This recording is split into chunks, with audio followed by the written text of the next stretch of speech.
สบายดีเนาะอาจารย์เนาะอันนี้จะมาเบิ่งในกรณีที่วิสามันซ้ำกันแบบนี้เนาะมันซ้ำกันแบบนี้คือ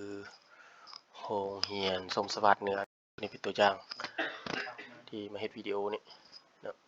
วิธีแก้เนาะวิธีแก้ที่ให้มันซ้ำอันนี้เนื่องมาอาจารย์ต้องเข้ามาตัวเมนูที่4นี้แล้วเนาะมาชื่อจำนวนที่เฮา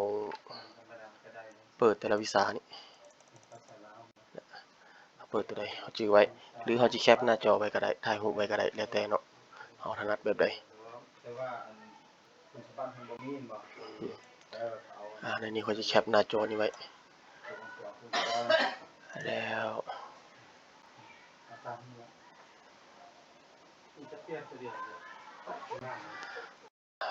หน้าจอไว้เนาะเขาจะไปวางใส่เบิร์ด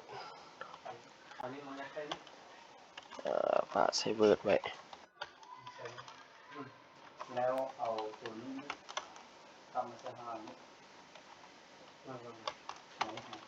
ตัวนี้เนี่ยตัวสี่ตัวนี้ข้างหลังเนี่ยภาษาลาวมีเสียงมันมี2 อันนี้